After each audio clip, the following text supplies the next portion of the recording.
You are listening to the We Are Not Safe for Work podcast. Your hosts, Renee and Nadja, will dive into all the different reasons why some entrepreneurs become unemployable.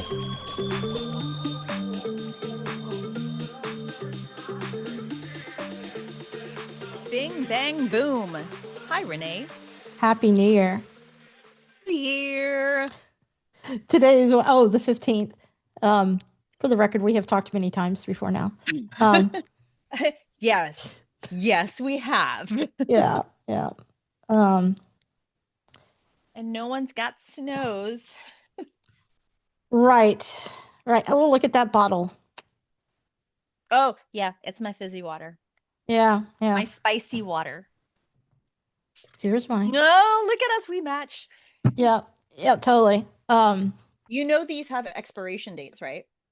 Yeah, but they're actually much further out than I thought. Yeah, but the fact that the bottles have an expiration date and it's like, but you're putting water in it. It makes sense, but still. It does. I got caught up in that. I thought, because I'm not smart.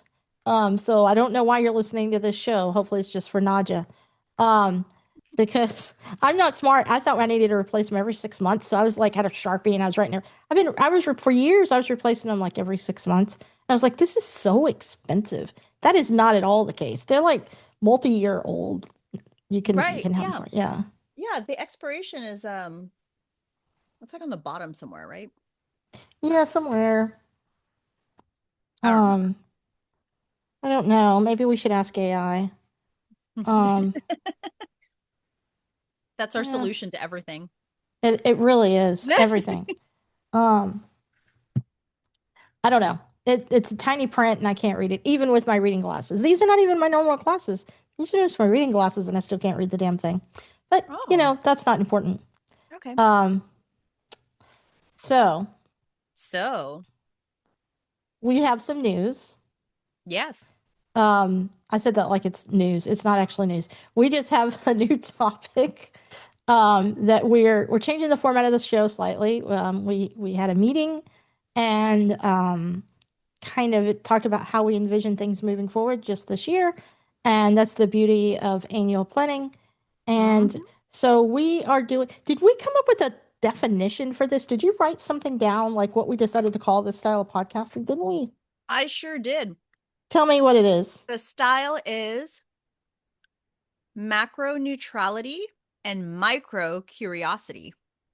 That is amazing, and I'll never remember it, so I'm always going to need you to tell me. And what does that mean, Nadja? So what does that mean? It means that we are going to approach the topics that we're talking about on a macro, like a 30,000 foot view scale. So we're going to look at it from above, looking down, and then we're going to discuss the topic generally, right?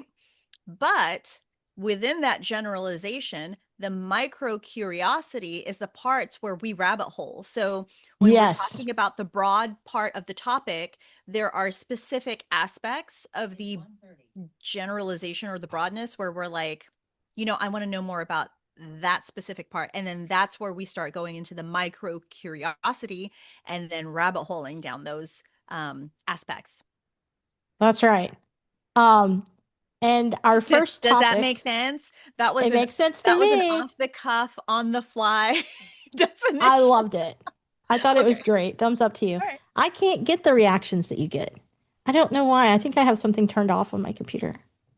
Oh, look at that. Wow, that is. Oh, wait. You know what it is? I'm never still long enough. I am such a fidgeter. Okay. Yeah, which makes my wife crazy. My camera likes to think that I'm frozen pretty frequently. Because, there will be times where I just like stop moving and I'm staring. But it's because I'm thinking, like I'm absorbing. But then then it thinks that I'm just not moving, or it's like, no, she's trying really hard to get the heart emojis to go, or whatever it is. Right. That's funny. I like that. Yeah. Okay. So let's introduce our topic. Thanks, Zoom AI. That's right. Thanks, Zoom AI. You're the best. Okay, let's drum roll introduce our topic. I don't know how to make a drum roll sound. It won't Uh, work because Zoom's the noise cancellation thing. It's the same yeah. as you can't hear clapping. Oh, I know. My dogs are losing their minds, and you have no idea, right? Oh yeah, So, no. yeah, no idea. All right. Um, okay. All right. So, introduce our topic. All right. So our topic today is why some robots are designed to look human and what the data suggests about that choice. Yes. And my So goodness, has this yeah. This has has this. rabbit holed me a lot. Yes. Oh my God. What a simple question. Yeah. So, I'm going to say now, the structure for this first episode is that we are going to do what I call Toastmasters, which is we're going to Mhm. tell you what we're going to tell you, Yep. and I'm going to tell you right now that I think this is going to turn into a full season of a show and a minimum of 10 episodes, minimum. Um, Minimum. and yeah, and I don't know about you, but I didn't expect that when we first started this conversation. Same. Yeah. Yeah. So, Because even just my overviews, I mean, like the number of times I had to figure out, okay, I need to condense this more because this isn't an overview. Okay, this is still too long. How do I condense it even more? How do I generalize this even more? So basically I was going backwards. Like I was rabbit holing and then I'm like, okay, how do I like really shrink this and tighten this up so that well, I have some bad news. I didn't shrink in or tighten anything okay. because Okay, everything no. keeps expanding, and Yeah, I'm yeah, still yeah. on the first bullet point. So, Right. Yeah. yeah. So So do you you'll want to have go to, over the core framing question real quick? sure, let's do it. All right. So our episode title is Why Some Robots Are Designed to Look Human and What the Data Suggests About That Choice, right? But the core Yep. framing question is what functional, social, and economic factors influence why certain robots are designed with human like features? So we're always going to come back to that core framing question. We're going to Right. focus on functional, social, and economic factors. So, just to give you like the broad view of what this is Right. gonna look like. And can we put these questions in the show notes for each related episode so that everybody can remember Absolutely. where we're at and what we're doing here? Yes, yes, yes, Um, of course. yeah, okay. So we have some notices here. This is not why do robots have to look human? Hmm. Not is this creepy? Yeah, it is. And not are we doomed? Not are we doomed? Yep. Um, we are examining design decisions and trade-offs, not vibes. And I Yep. don't know about you, but that is tough for me because I feel I'm so vibe oriented, but I'm also, super factual. So Yeah. I think it'll be fine. But I think the vibes will be the parts of our conversation. We won't Oh, be able to avoid absolutely. it Yeah. completely. Um, And then just for those who are actually watching, you'll see that I'm always looking up, like up and over the camera. That's because my bigger screen is up there, and that's where all mm, of my notes are. right. Okay. Yeah, that makes sense. Because like you said, we it becomes more and more rabbit holey. Like you ask one question and then it like burrows down into another level of questions, and then from there it's another level of questions. But in order for me personally to not like go completely off track, I have notes where it's like, okay, come back to this. Like this is what you need to focus on. So I've got all my notes up there. I just Yeah. thought I'd put that disclaimer out there. No, no, I think that's interesting. And it's true. This is a bit different for us because normally we propose a thought and then we go in this like And hour then and a we half just talk. tangent about it. Yes, yes. And so this is gonna because we are working really hard to stay with facts We're trying and to be just very present the intentional facts. about that. So in Yep, other words, we're just sharing our research, really. exactly. And so that's a bit different, which means we're going to be all over the place and we're going to have to be like um sourcing, and it's going to be interesting. So, Mhm. okay. All right. So let's see. what's next? So we said we're examining design decisions and trade-offs, not vibes. Yep. Um, so most robots don't look human at all. The vast majority are boxes, arms, or wheels, which is interesting. So why do the few that do resemble humans attract the most attention and investment? That's a good question. And that last part is very important. So basically, if human-shaped robots aren't the most efficient design, why do we keep building them that way? Yeah. And honestly, I think as we go deeper, I know today's just the overview, but are we certain that they're not the most efficient? I don't know. I don't know the answer to that question, and I'll be really curious to find out. Well, Renee, that was part of my research, and there's a lot to go into in that Well, I can't section. wait to hear that. Um, Yep. so okay, so what are the scope and the ground rules for us? Okay.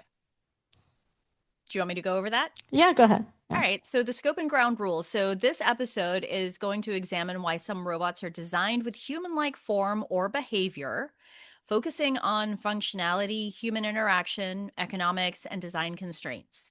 So it's going to draw from robotics research, human-computer interaction studies, and actual real-world deployments.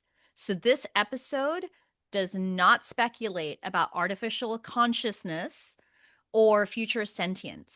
So it's functionality. We are not talking about artificial consciousness or sentience. We are talking a little bit about AI, but in like a really basic sense.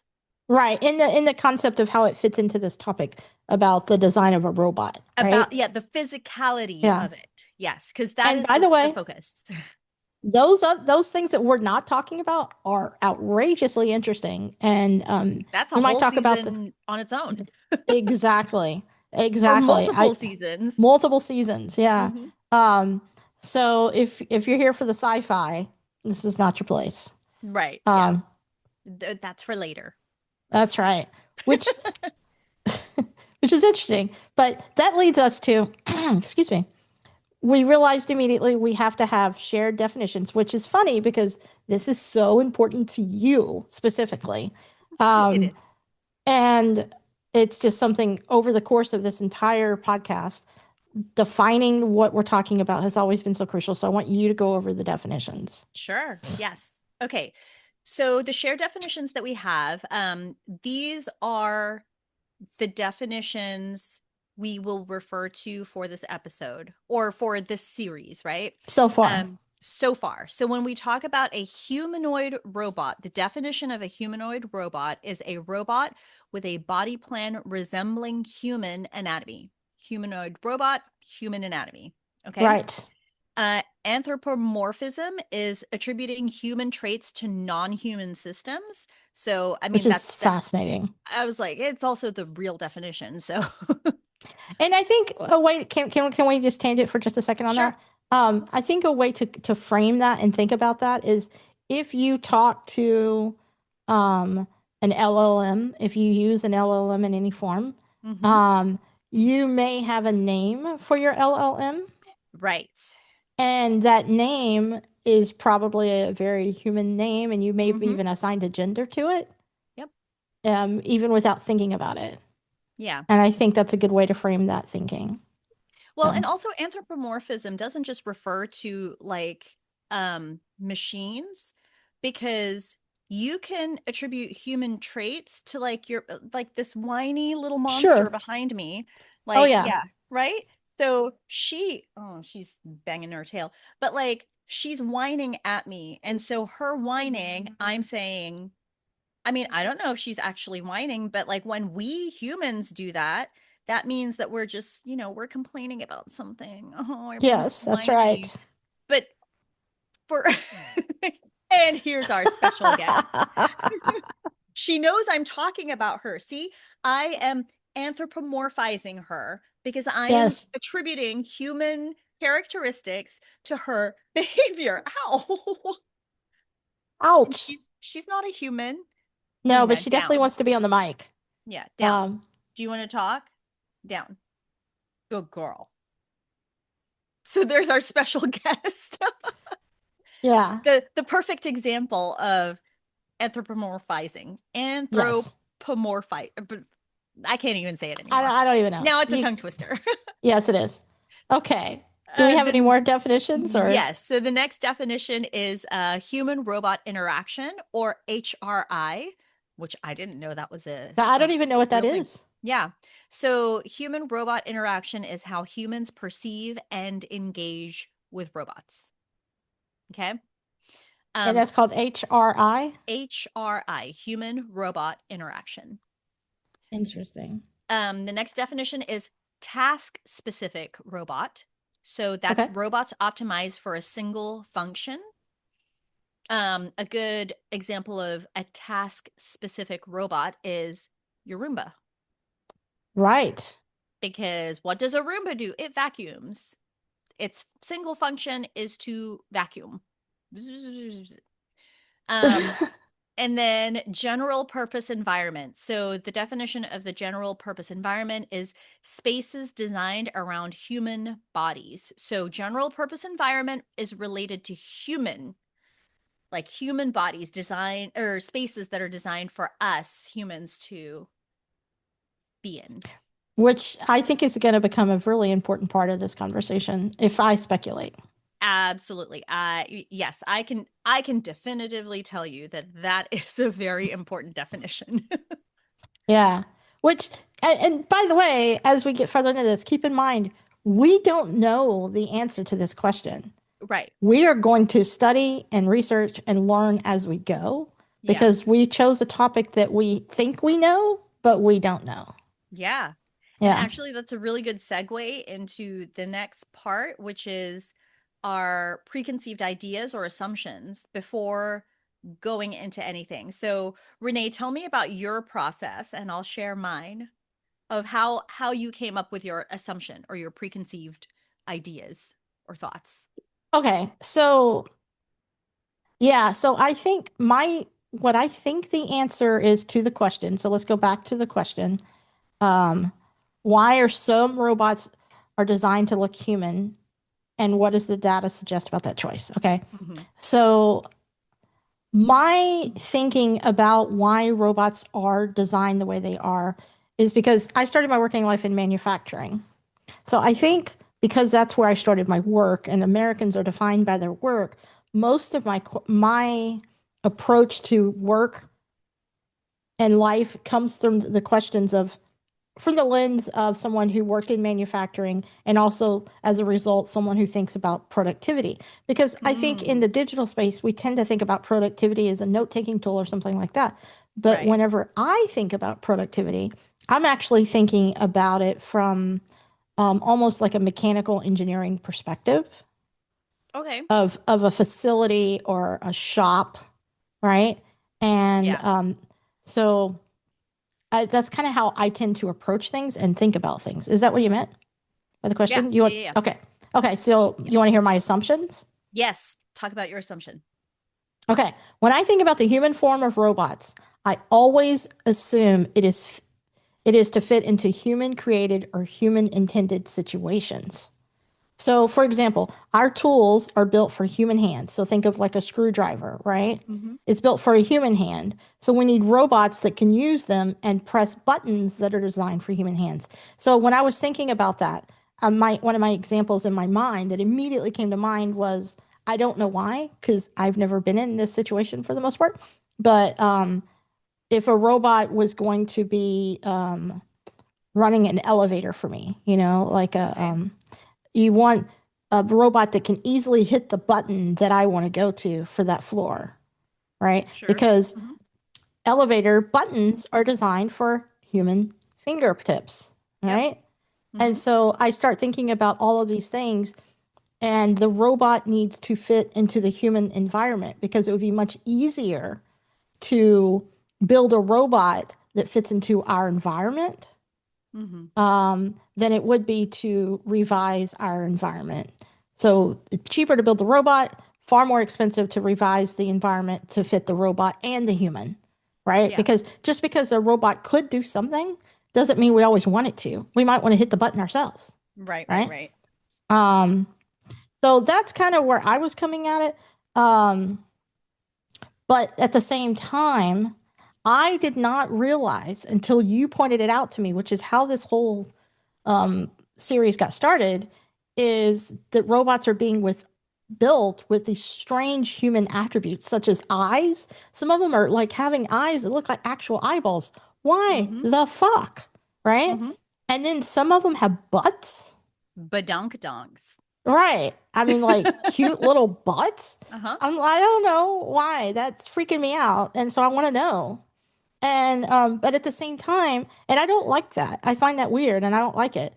But at the same time, I also don't like the blacked out face. So if you were to look up an Optimus robot, maybe Mm-hmm. we should pull one up on the screen. They have this black face that's like almost glass black. Mm-hmm. And I find that creepy and I don't like it either. I would think that it's something coming at me to rob me, or I think of a thief. Right. So I don't understand why they need to be like that. Okay. Yeah. So my thinking was very pragmatic from the perspective of we need it to do things that humans do Mm-hmm. because we know they're going to replace work for us. But they have to be able to work on the machines and the cars and the house and all the things that are built for us in order. But I'm starting to think I might be wrong on my assumption. Now, I don't think there's a right or wrong. I mean, it's just this is the definition or thought process that you have based on the information that you currently have. so that's mine. Let's put a pin in that. When I Sure. shared this concept with Andy of what we were going to talk about, she had something that she Yes, I want to really, know Andy's yeah, assumption. came from a completely different perspective and point of view that I did not see coming. And I'm really blown away by it. So here it is. Andy believes they look human like because we are trying to create a new being in our image. In the theory of God, we were created in God's image. As a people, we make God in our own image, which, by the way, is a controversial statement, but here it is. Make God in our own image because we want to think that we are a bit like God. So to Mm. her, it only makes sense that the next God mode is for us to create something in our image. Go, Andy. Andy and I we have very similar assumptions. Yeah. I Although love mine how isn't, I was going to say, mine isn't as eloquently stated. Like, I have a or one, two, three. I have three sentences for Oh, my okay. assumption. Okay. Oh, I'm so simple, seriously. Um, so how I got to my assumption, just to give you some background. So my background is in healthcare. So my preconceived notion is that machines in medicine or in healthcare are tools. So typically they're tools and they're task specific robots, right? See, we're going back to Yeah. definitions already. Uh-huh. So for me, when it comes to robots or robotics in the scope of like my experience with it, it is here is a machine that does this specific thing. Like this is a surgical tool. It helps to navigate the really tiny blood vessels, in a way that humans cannot do as precisely, right? So that Yeah. that was my preconceived notion. My assumptions, so these are my three sentences. You're gonna laugh at me because seriously, I'm so simple. Um, my first sentence says, because eventually someone is going to try to have sex with it. That's the reason why robots are designed to look human, because eventually they're going to have sex with it. Sentence number I one. didn't think of that. I did not think of that. I honestly didn't. Sentence number two, to go with sentence number one, humans are disgusting. And Okay. sentence number three is humans want to play God. Well, interesting. Yeah. So Andy stated it so much more eloquently than I did. I am your explain like I'm five. That is my assumption. They want to Mm-hmm. have sex with it. Humans are disgusting. We want to play God. Well, that's really interesting. So if we were to sum it up, I think it's about function in the workspace too, or in the home space. Um, and you think it's about sex and God, and Yep. Andy thinks it's about creating, being a God Creating, ourselves. being Yeah. a God. Yeah. Um, which, to me, the flaw with y'all's perspective on the God thing is that they're going to be so much smarter than us and stronger than us. So how are we the God? But anyway, Because we created it. So okay, so the definition of God, right? What is your definition of God? We're going off on a tangent here, by the way. oh yeah, no, it's okay. This is not in our notes, in our No, structure no, at no. all. This is what makes it a podcast, though. Yeah. Um, that's a great question. What is my definition? I think God. Well, shit. My first thought is God is a creator. Yep. Yeah. Yeah. There you And go. that's my definition of God. My definition of God is creator. That's right. Well, So we are trying to be godlike, or we are trying to be God in mhm. creating life, Yes. the creator Yes. of life. There you go. I hadn't thought about it like that. Although Okay. I guess So if you want to be like really woke or whatever, you could say that technically that means women are God because they create life. Do we need that is to a edit good point. this? Like, do we need to No. cut this? No, leave it. I'm It like, is what it is. Yeah. Interesting. the views and thoughts expressed on this podcast are our own. That's right. That's right. Unfortunately or fortunately, I don't know. Oh, okay. Yeah. So Okay. let's continue on. Now that we have our preconceived thoughts, our assumptions are out there, right? Mm-hmm. Let's we'll circle back later at the very end to see how close we were We will. We or how will. far we were. Okay. So the rest of this, we're just going to outline, and I want everybody to know this is our outline currently.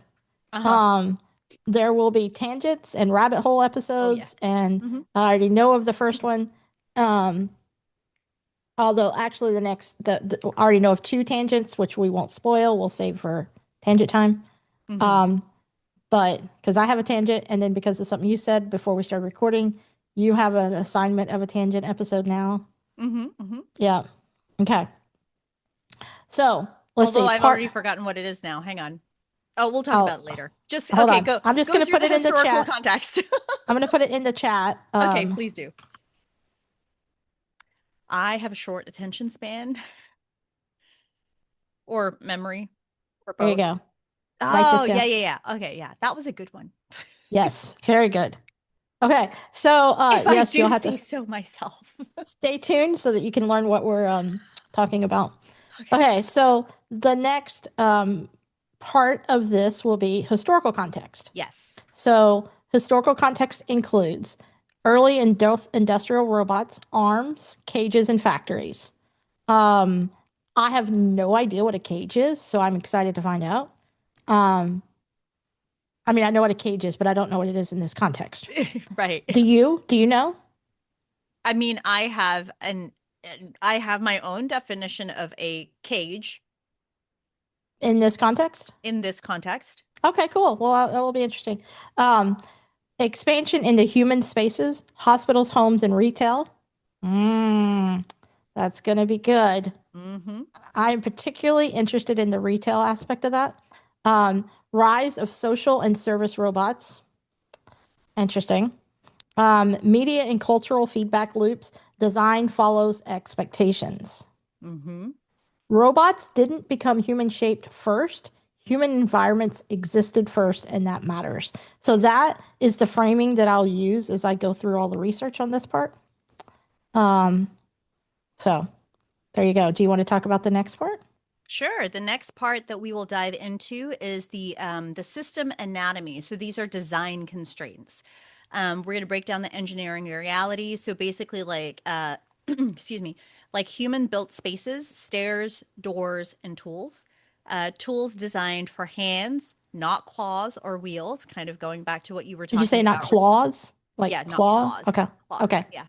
Yeah. About the elevator and buttons. Buttons are designed Mm-hmm. for humans, right? So these are tools designed for hands, not claws or wheels. Communication norms like eye contact and gestures, and then safety and predictability requirements. So I I actually have some segues over here on my notes, right? So an important point before I go into a little bit of a segue is human form is often a compatibility solution, not an aesthetic one. So it's about compatibility, not aesthetics. Which is what I was thinking. Yeah. Yeah. Yeah, absolutely. So I have my little notes over here. Basically, when it comes to system anatomy, like the design constraints, like when people picture humanoid robots, like I think my preconceived notion is that people always imagine something really elegant, right? Like something elegant and natural looking. But the thing is, aren't most robots not natural looking? Not really very elegant, like an in Yeah. an engineering perspective. Um, so from an engineering perspective, the human body is actually one of the worst designs you can possibly copy. Right. So I do go see this is my and my summary is also really long. Well, I mean, maybe you save that for one of the episodes then. Yeah, that could be like the overview of the deep dive, but um essentially like one of the big things that I do want to address here regarding the system anatomy that will tie into the episode that will be dedicated to the system anatomy and design constraints is the fact that did you know most successful robots today, they don't look human. The most successful robots today that exist today, they don't look human. They're usually like factory robots are typically bolted to a floor, so Mm-hmm. they're Mm-hmm. not mobile in the sense of like they're not mobile in the space, Got like it. the entire And how do space, you right? define success? How do you define success? Oh, Yeah. it, In for this me, context. yeah. So in this context, the success is regarding efficiency. So can be done more efficiently. Uh, the successful robots can accomplish the task more efficiently than a human can. That is Okay. the definition of success, a successful robot in this context. Interesting. Can you Okay, write that down later? sure. Okay. We'll make a little note here. Yeah, so the most successful robots don't look human. The factory robots are bolted to the floor. Delivery robots use wheels, right? And then warehouse robots typically glide instead of walk. Huh. Whether that gliding is done with some sort of track, Yeah. but they don't stomp, whether it's bipedal or quadpedal. Yeah. So Interesting. I just wanted to plant that little seed because that is part of what made me go rabbit holing even more. Um, and then just so you know, I do have a whole section that I've started rabbit holing of why engineers do it anyway, because I think that's so fascinating. So that's part of the system anatomy to look Well, forward and to. that's fascinating because yeah, and that kind of leads into the next counterintuitive question, right? Yeah, Um, absolutely. if humanoid robots are harder and more expensive to build, which I didn't know that was the case, so that alone is interesting, Mm-hmm. why not avoid them entirely? So we're going to explore the cost of perception versus the cost of training humans, Mm-hmm. um, learning curves for workers and users, Yep. which is going to be interesting, Yep. um, trust, predictability, and compliance data.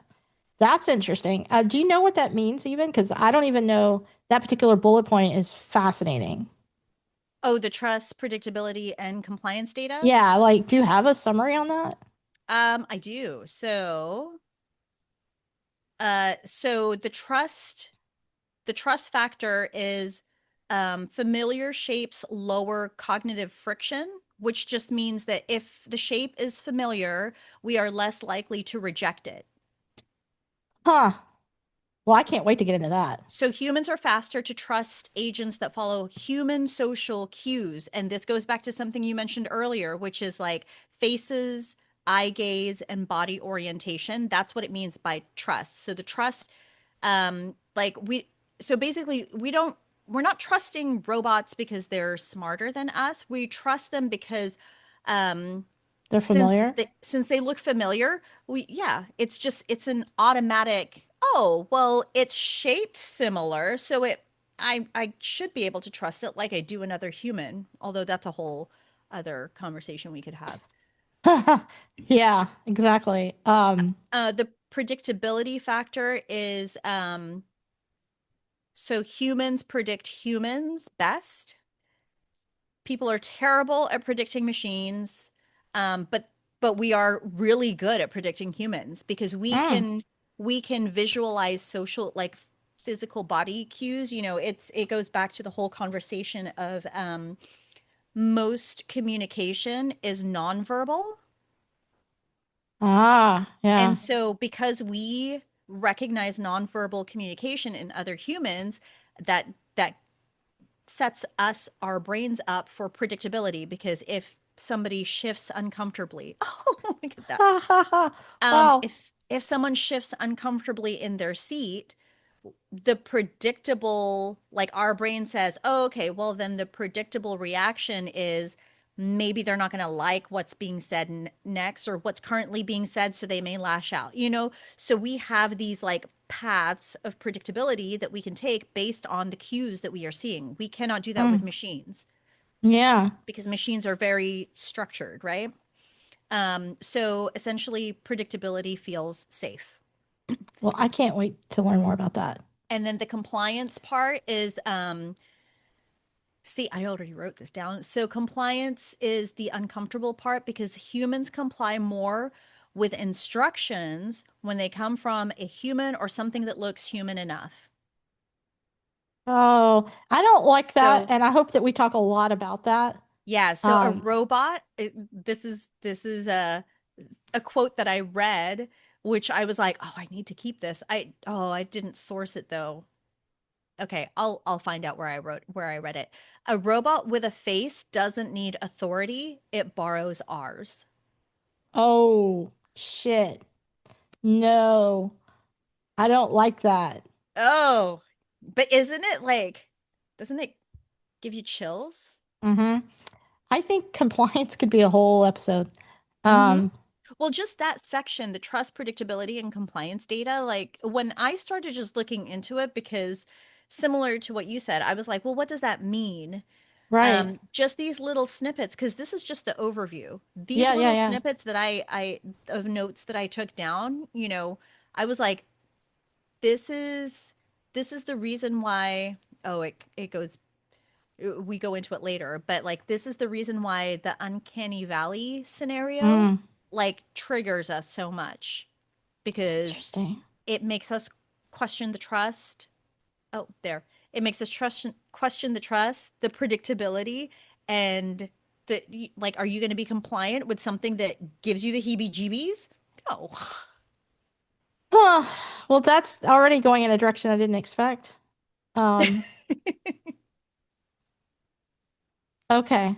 Yeah. Okay. So where are we at now? Number 7 in our notes? Yes. Yes. Okay. So number Comparative 7, analysis. yep, Go comparative ahead. analysis. So I have, oh my goodness, so much comparative analysis. Like, it makes me so happy. Oh, excuse me. Okay, so the comparative analysis, we compare robot forms. We compare robot forms by function, not aesthetics, just to kind of go back to what we talked about before.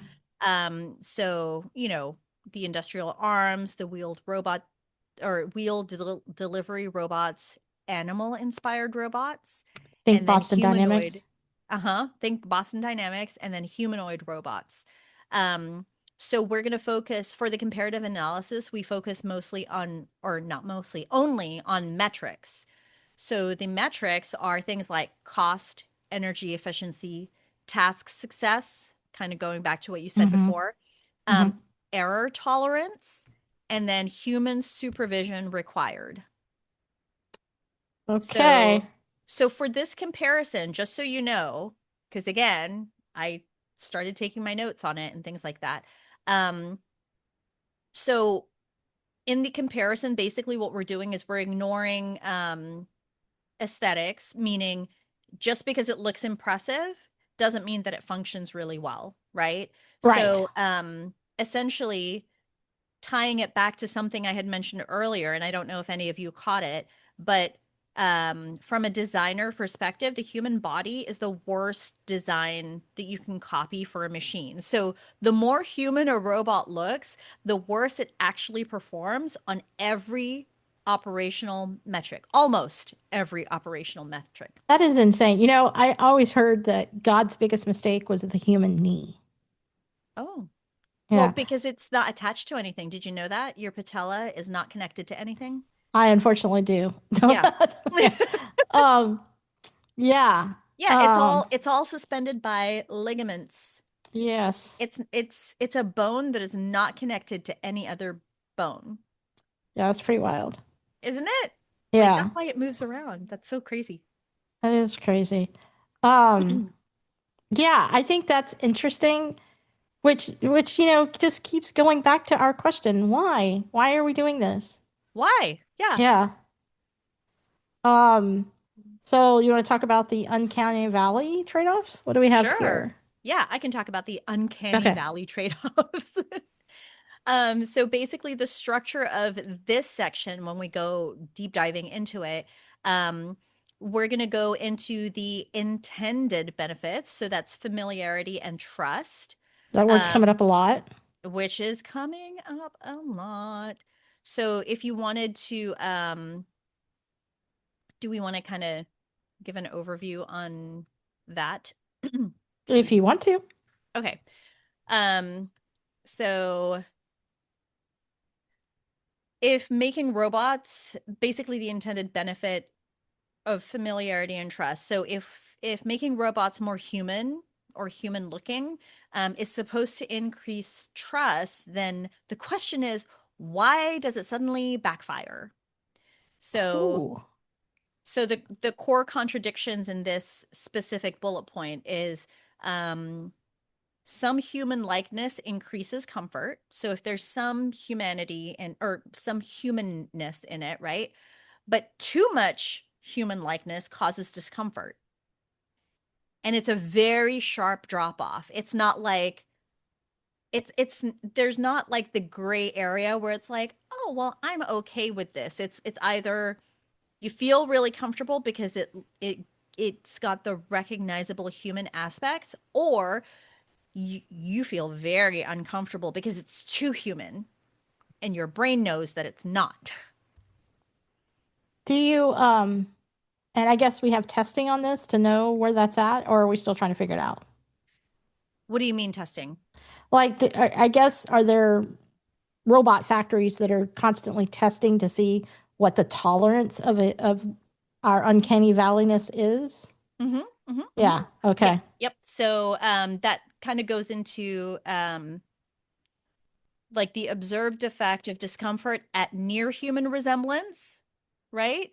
Yeah. And then what you're asking is specifically the third bullet point, which is behavioral and psychological findings. So what the data shows, like at the really high level, where are my notes on that one? So the data is showing that slight anthropomorphism equals Hmm. a positive response, and then near human realism is a sharp negative reaction. And so for the behavioral and psychological findings at the very like broad overview, the high level, the response shows up as discomfort, distrust, avoidance, and then increased scrutiny. So there's a reason why anytime we look at something that's AI generated or AI and it gives us the uncanny valley feeling, like all of a sudden we're inspecting every single little tiny aspect, right? Like trying to pick it apart Yeah. and figure out what is it about this thing that's giving me that uncanny valley feeling, and is it justified? Like, am I correct in feeling uncomfortable with what I'm looking at? And there's almost a sense of accomplishment when it's like, oh, I'm justified in feeling this way because it was AI generated. Yeah. And That's then the interesting. Yeah. And then the last bullet point of the uncanny valley trade-off is um, where does the effect weaken or disappear? So, spoiler alert, uncanny valley, it's not permanent.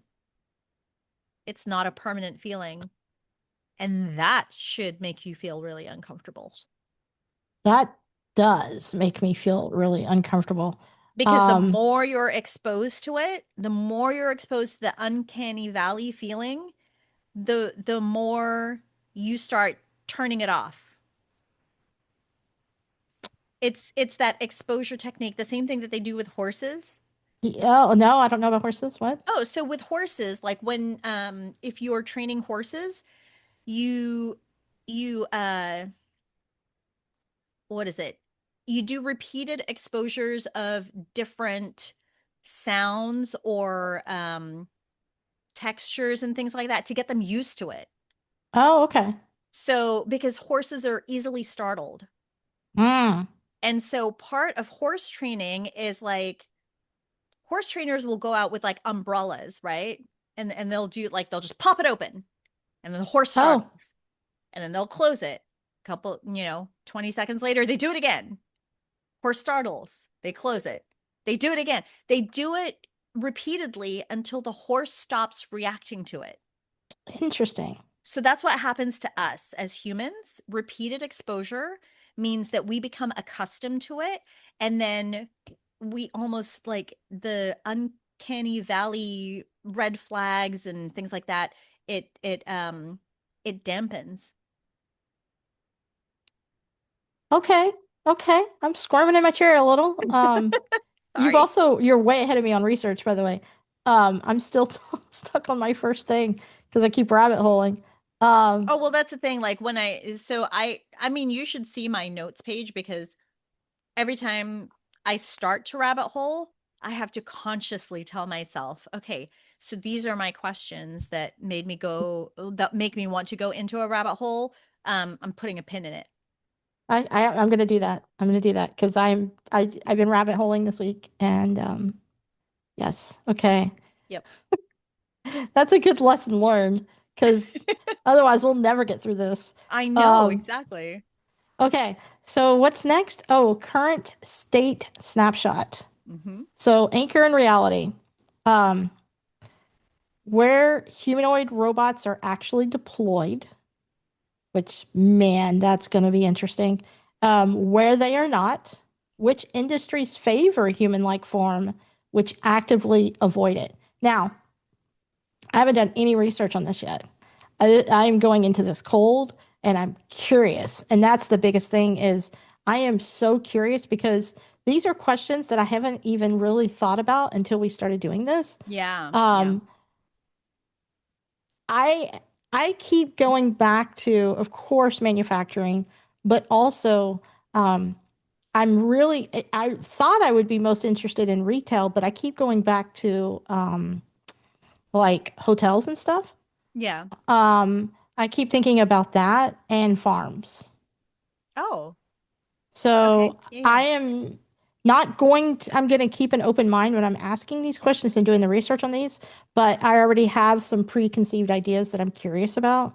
Mm-hmm. Um, and if anybody listening has any, I would love to hear what you're curious about, like what um, areas of work or life that you're most interested in hearing about for where they're being launched right now and where they're being avoided. Because the avoided question, I Mm. just assume they're going to be everywhere. The avoided question is Yeah, yeah. fascinating. Mm-hmm. And so I'm really curious about that. Um, yeah, this is exciting. It is. Do you have any guesses about No, where they're not being used? No. Okay. no guesses. Just because I can. It's hard to imagine an industry where it can't be used. Yeah. My first thought was Secret Service. Mm, no. Um, but well, because that's probably the most important. Because I think okay, military's looking into using them, right? Mm-hmm. And but Secret Service is probably the most important national security job. Mm-hmm. So if robots were doing it, then they could be hacked. So that might be one area where humans have the longest lasting effort, but I don't know. I mean, yeah, I could see that. I guess like your where you went with it is very Hmm. different from where I went with it, because I went more into the like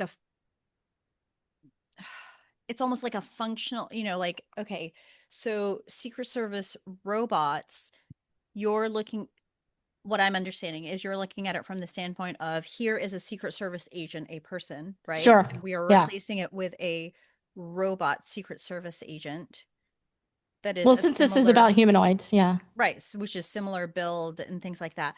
But in my head, I was thinking about it from the standpoint of almost like a physical barrier. Well, that makes sense. I could see that. Yeah. Like a layer, Yeah, like a right? layer. Yeah, yeah, yeah. Yeah. Yeah. That's interesting. Um, I could see that happening where it's like a perimeter. Yes. And then somehow they can create some sort of like protective bubble, Yeah. right? Right. I mean, I don't know how that would work, but I am also not a scientist or inventor or anything like that. Like I And I am can, not a security expert, and I am so not a security expert. yeah. Yep. Yep. I just like watching those those movies like White House Down and Oh, London Has yeah. Fallen. So Hmm. it's like I find those to be very fun, mindless, exciting movies. Yeah. And so I'm like, okay, in that scenario, the robot would immediately get hacked, and that would be what triggers the whole movie. And then, Yep. yeah. So, okay, what's the next? Future scenarios. Yeah, future scenarios. So these aren't predictions. Like we're talking about actual future scenarios. It like there are three things that we can frame regarding Sure. future scenarios. One is if robots continue entering human spaces. So basically, what that means is if robots are designed to operate in spaces that we humans already occupy, like what are the high level advantages or what are the advantages and limitations of that? So, Hmm. um, And I these mean, I aren't guesses because we know we know it's it's in process. exactly, Yeah. yes.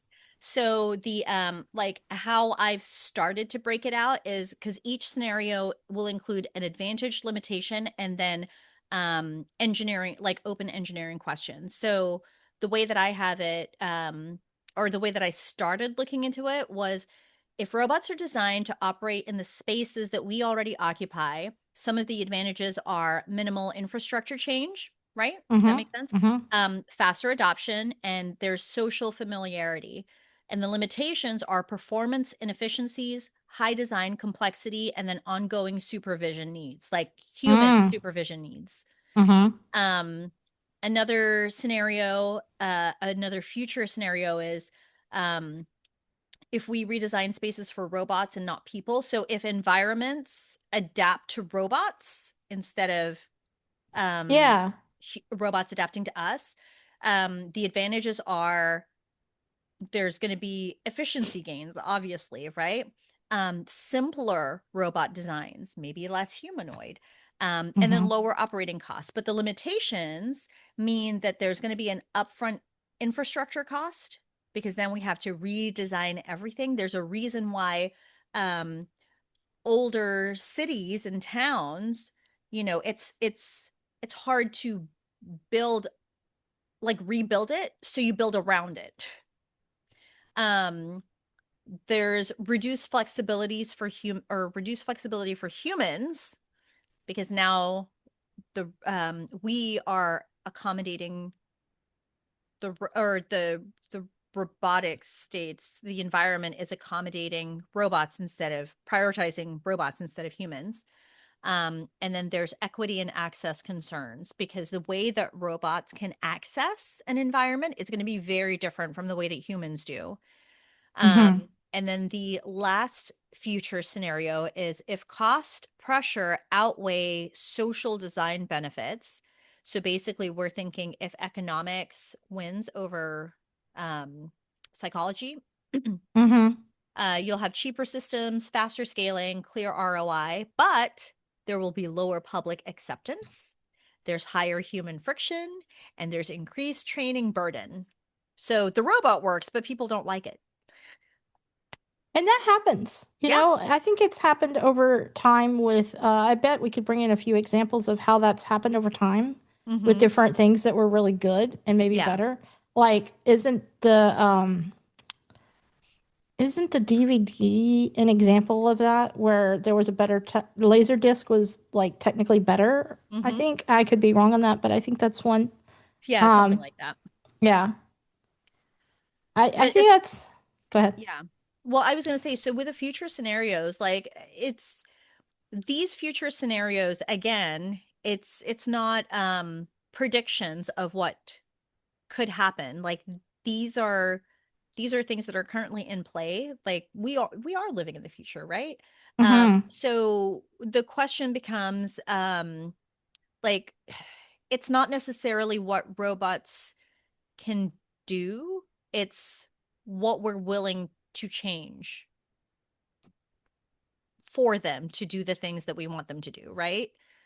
Like, where are we willing to sacrifice a convenience designed for humans so that robots can do something better or more efficiently? What an interesting question. What an interesting And that was question. just a question I came up with on the fly. Yeah, you should write that down. Oh, I don't know Uh, what I said. what are we willing to sacrifice? Convenience for humans so that Oh, robots can do it better. what are we humans willing to sacrifice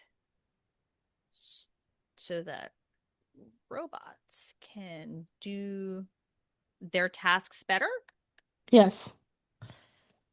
And don't forget to write down the question that I put in the chat. I did. Oh, okay, good. Okay. I've lost my way. Where are we? Methodology and limitations. Um, so lab studies versus real world behavior. That's going to be excellent, by the way. Because in the lab, one thing happens because the environment is set up for the robot, right? And then what Mm-hmm. happens in the real world can be wildly different. I immediately go to thinking about the early Boston Dynamic robots. Yeah, Yeah, that's an excellent example of that. But absolutely. Yeah. as the technology improves, there should be a shorter and shorter gap between the funny mishaps. Uh-huh. And so I'll be really curious to learn more about that. Yeah. Yeah. Um, I need a drink of water. I know, same. Mm. I'm going to read your next one. This one's going to be done by Nadja, but cultural differences in robot perception. Oh, that's a good one. Oh, that's going to be good. It is. Well, because, robots don't mean the same thing everywhere. Like, it's based on, let's see.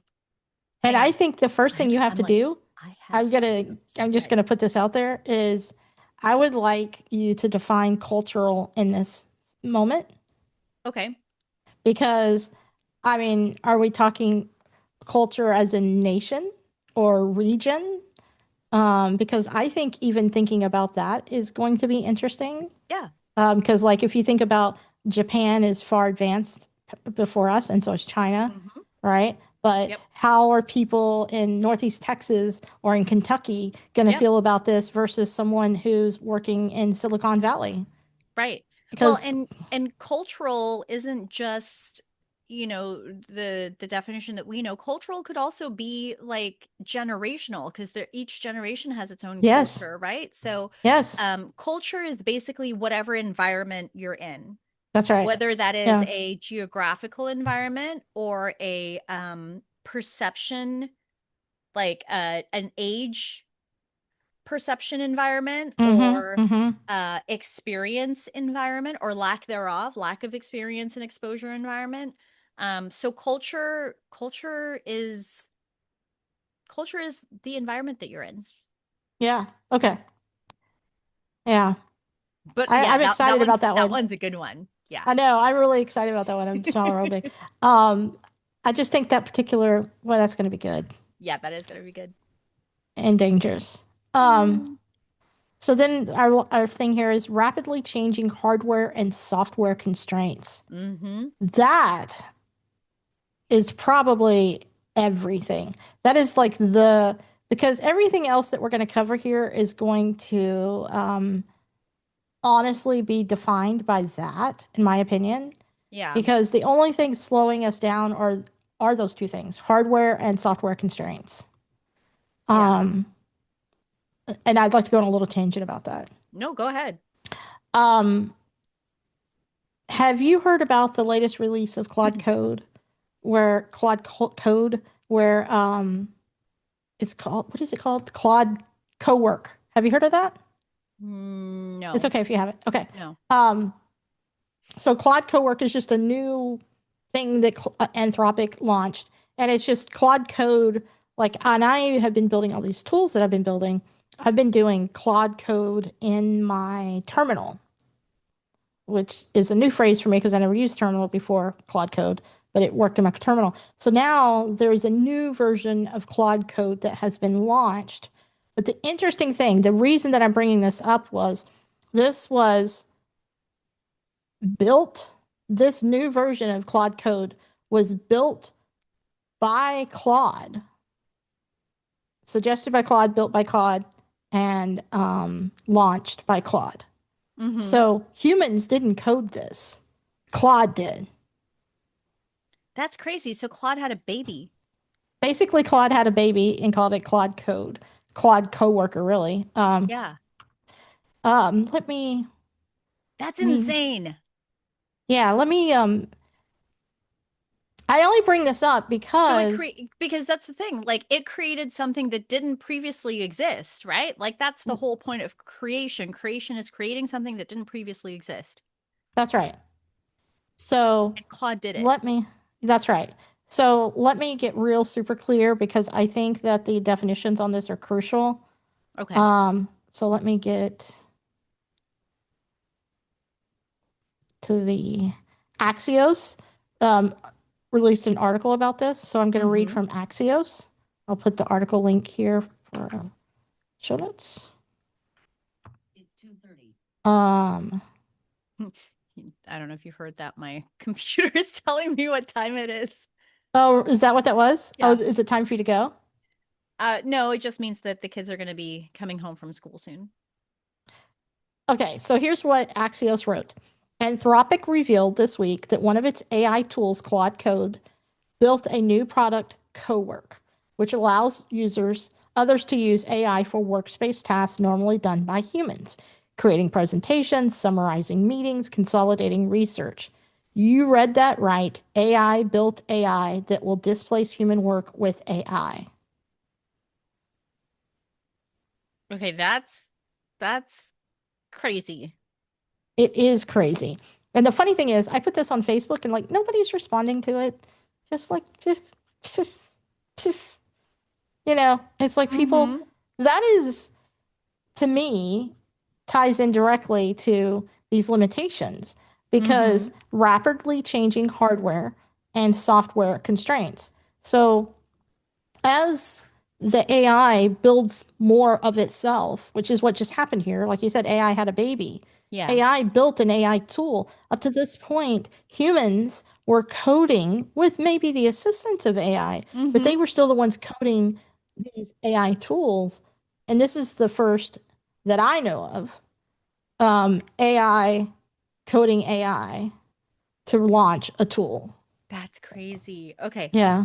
Well, that actually kind of ties in with something that like I have it down as a source. It's a paper from Cornell University. Okay. And the title of this paper, okay, the study is The Pace of Artificial Intelligence Innovations, Speed, Talent, and Trial and Error. So basically, the summary of this specific paper is it's a tie in to robotics and AI.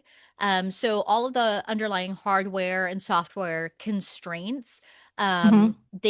they're evolving so rapidly that their research findings become out of date just within a few years. So, Yeah. because of the pace of AI innovation, um, it's almost it's just really similar to, you blink, or not even you blink, but I was talking to somebody about, we were talking specifically about real estate and appraisals. And one of the things that I had mentioned, because I'm in a CE class for appraisals right now, is the data set that appraisers use in order to come in, on behalf of the Yeah. lender to appraise your property, to make sure that the lender isn't going to give you more money than the property's worth, kind of thing. The data sets that they're pulling, since it changes so fast, like they need to have like immediate access to this data. And because of technology advancements, they have that capability to do that now, right? Wow. Whereas like 10 years ago, or more than 10 years ago, they depended on a physical publication that came out either once a month, and then there's a big one that comes out once a quarter. But like that's where they pulled their appraisal data from. So, just a decade ago, your appraisals could be a month out of date. Do prices fluctuate that much In a or steadily value? in a fast expanding area, yes. Yes, it absolutely can. It That's fluctuates interesting. enough that, yeah, like a month out of date is it's a big difference. I mean, think about what happened Fascinating. during COVID. Yeah, you're right. Like in a what, 6-month span, property values doubled. That's Doubled. crazy. Isn't that insane? Yeah, that is insane. Wow. Okay. Okay, yeah, that's interesting. Um, okay. So this is our So new that's our series. that's our overview. This is the Right. overview episode. And I just wanted, before we go, I wanted to know, could you share your screen and show these images that we have at the top? Oh, yeah, I sure. just want to talk about them a little bit. Yeah, yeah.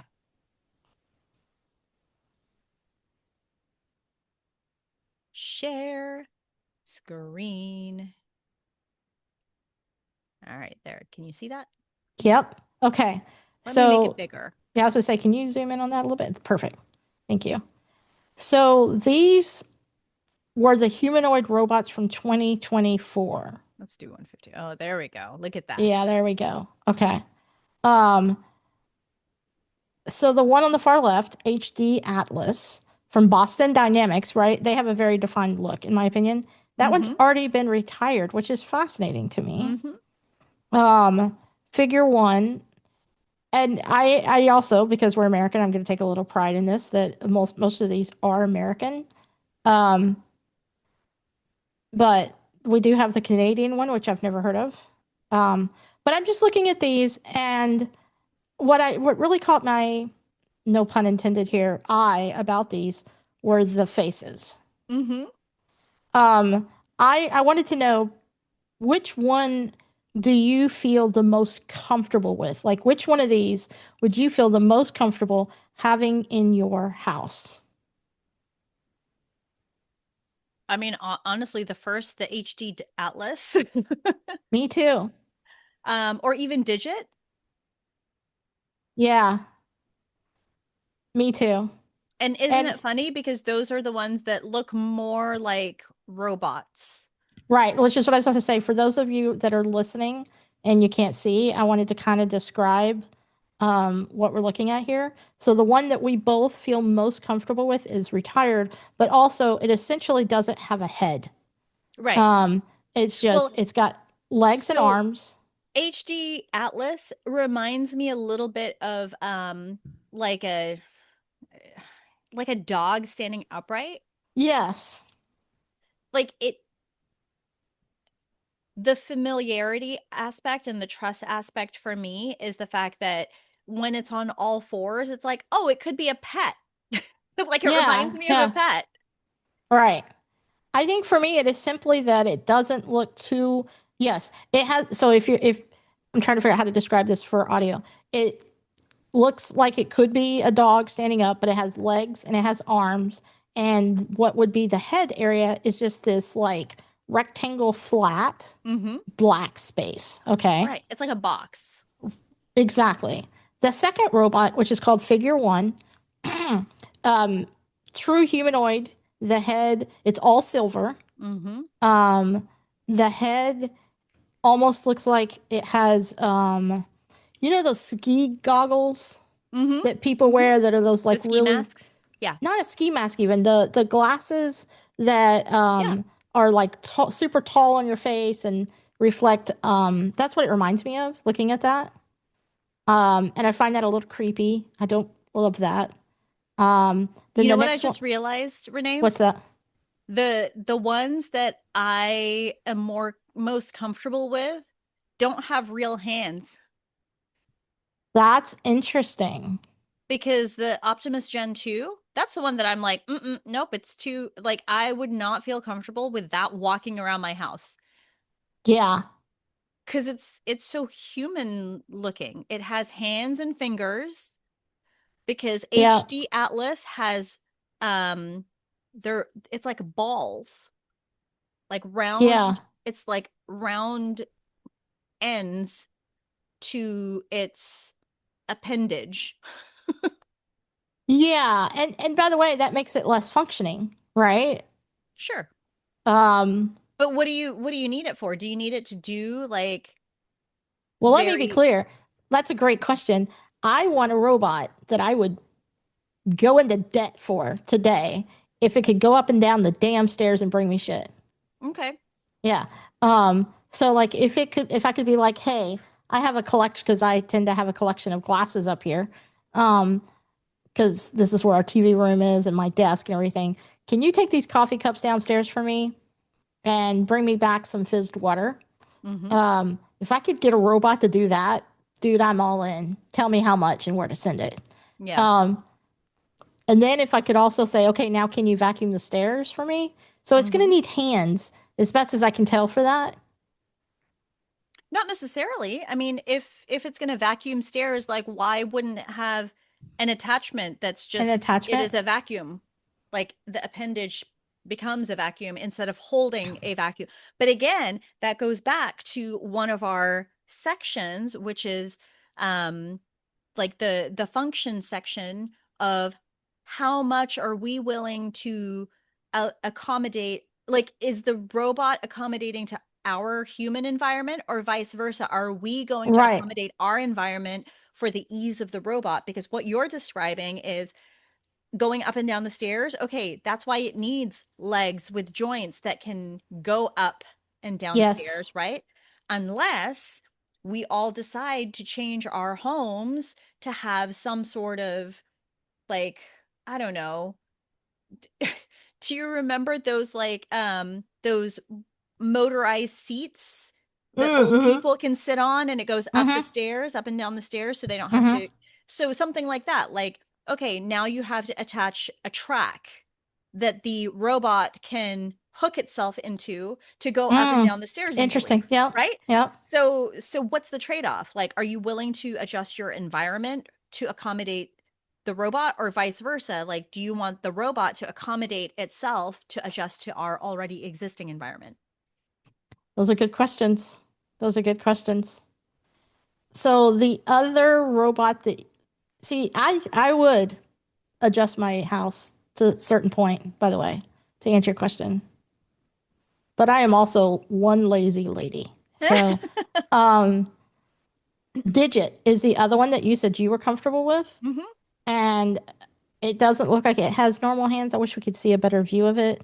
Um, but its face is again like a rectangle with some rectangle eyes that glow, and that kind of creeps me out. But Well, okay. So Digit reminds me of Johnny Number Five. Do you remember the movie, like, from the oh my 80s? god, yes, It's like John, yes, and then it had flaps for the eyebrows. yeah, yeah, that's right. That's Yeah, what I it could see reminds that. me of. Digit reminds me of Johnny Number Five, but it has legs instead of, like a track. What do you think about Atlas? Atlas looks humanoid, except the face, Is a big orb. um, it's like a round blue orb. Yeah, I don't like that. I like that better than Optimus. Mm, Um, I don't. Yeah, you're right. I do like Atlas better than Optimus Gen 2. yeah, and then China has this thing called H1. Did they give it clothes? They did give it Like, is it clothes. is it wearing a t-shirt, I'm pretty sure it's wearing a t-shirt. or Um, is that part of the design? I think it's wearing a t-shirt that might be Okay. part of the design. It also does not seem to have fingers. Okay, and I'm okay with that.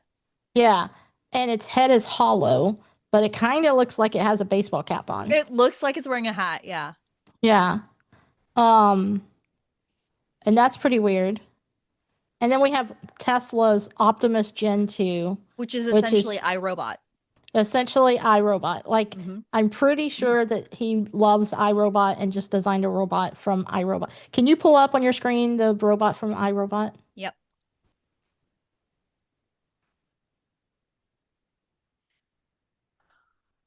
Yeah. Yeah. Okay. iRobot is still a little more human, but Mm, not just it has a more human face. yeah. But otherwise looks, although it has boobs. Is that boobs?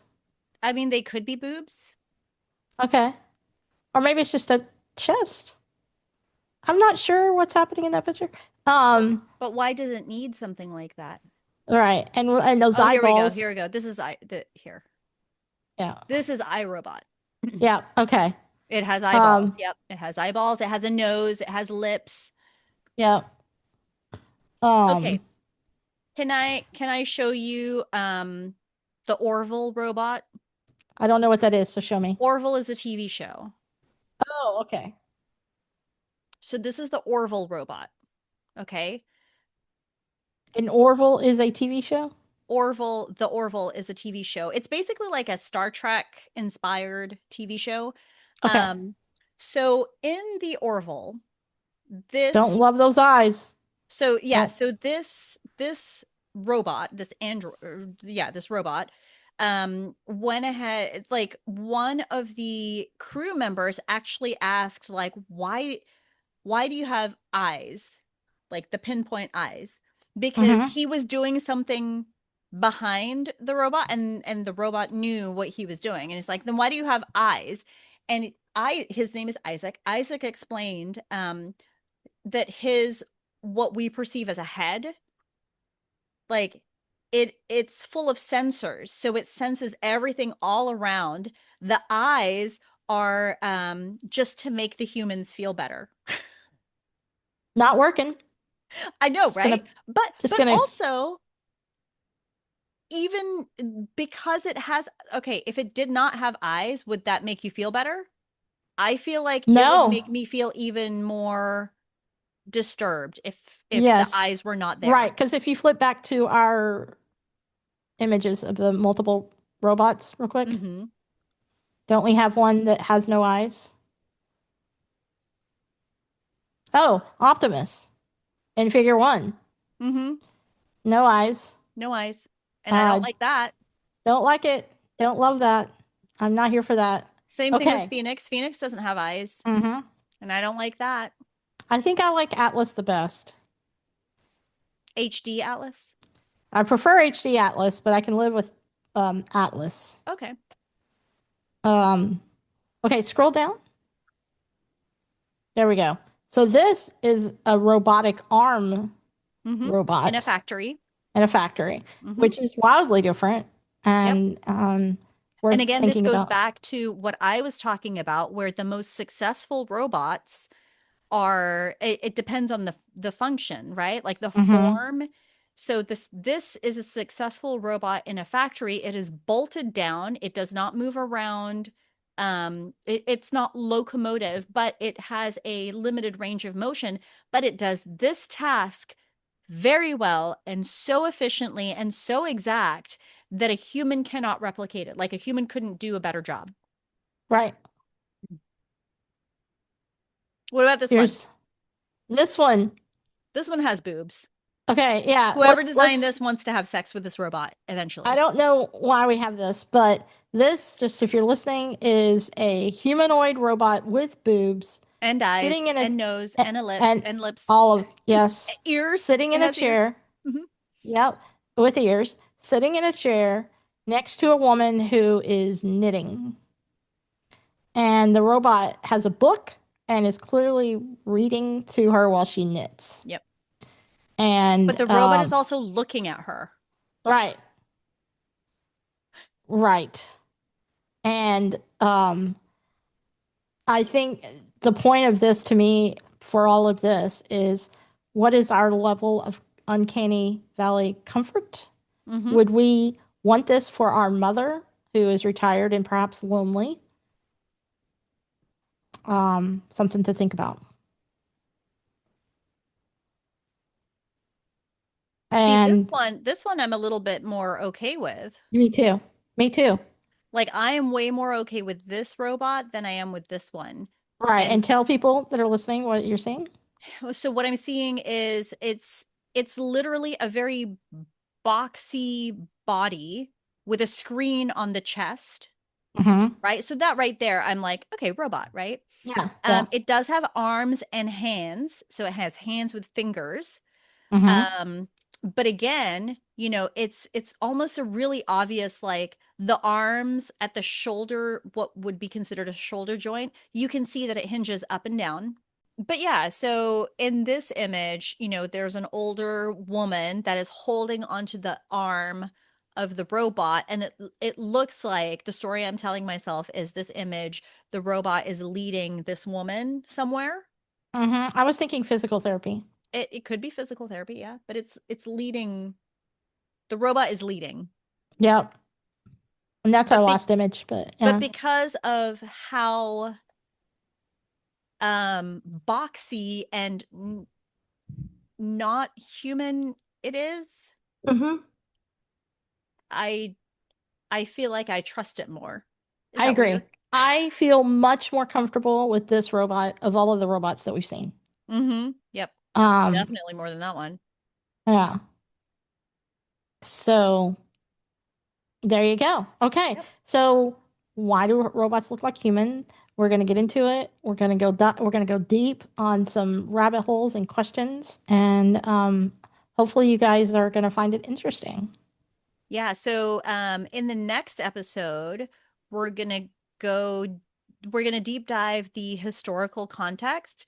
But part of that is, and Renee, I'm going to put this out to you. Yep. So I had asked earlier a question. What is the difference between an android and a robot? Because to me, those are two different things, but you were saying that it's not two different things for you, right? Well, no, I don't know. I actually have no idea. And I have a thing I'm working on of what is a robot. Okay. So my assumption, my preconceived notion, the story I'm telling myself right now is a robot is programmable. So a robot, you know, it's a machine that Mhm. a human programs, designs and programs. It tells it what to do. It tells it an if this, then that type of sequence, right, of programming. Whereas an android, to me, an android has artificial intelligence. So yes, you have a robot that you have programmed, but it can learn and make its own if this then that choices. So to me, an android has artificial intelligence in the scope of like an not even an LLM, but kind of like what Claude did. Like Sure. Claude created new code and created a new thing, a new AI, right? Whereas a robot, it doesn't have the capability of doing that. A robot just does exactly what it is told. Well, and it's going to be interesting because now that you're saying that, I'm starting to think. See, I don't watch or read sci-fi. I have do. I have seen random episodes or at least parts of episodes of Star Trek, Mm-hmm. and I think I've seen some Star Wars, Sure. but I kind of get Star Wars and Star Trek confused. Oh, you just made a whole two different populations very upset by saying I'm that. so sorry. And I've never read a sci-fi book ever. Yeah. So I wonder if that is kind of putting me at a disadvantage to some degree, It could. I mean, not a or disadvantage, but I don't I know. I feel like that means that you're going into it a little more unbiased Mm-hmm. I think so. because you don't have the same type of exposure. Again, it's going back to environment, cultural Mm-hmm. experience, right? Like you were not raised in a sci-fi loving No. yeah, like for entertainment or whatever. Whereas me, I love sci-fi. Like we watch Mm-hmm. sci-fi I know shows. you do. I read sci-fi books. Yeah. Like yeah, Which it's is very funny different. because all of my closest friends, all like one of them, um, that's not true. Anyway, all of my closest friends love sci-fi, and it makes them crazy that I don't. Not crazy, it's not fair, but they're always like, "Well, what about this? What about that? What about this?" You Mhm. know, I'll get recommendations from you guys, and I'm just like, I don't know, it just doesn't resonate for me, which is weird because I'm so into all this stuff. Yeah, you really are. I'm But surprised. yeah, Yeah. I know, me too. I keep trying, and I just can't. I just can't. It's all So good. yeah, It so makes for interesting conversations. that's true. That's true. Hmm. So this is episode 1 in our series, and I'm really pumped about it, and it's gonna be fun. So join us next time for why some robots are designed to look human and what the data suggests about that choice. Mm-hmm. Or maybe a deep dive in advance of that. There we go. I know. Rabbit holes, baby. So many Rabbit rabbit holes. holes. Oh my gosh. I know. Yeah, All no, right. it should be good. I look forward to that. Yay. Yay. Thanks for listening, everyone. We'll catch you next time. Mhm.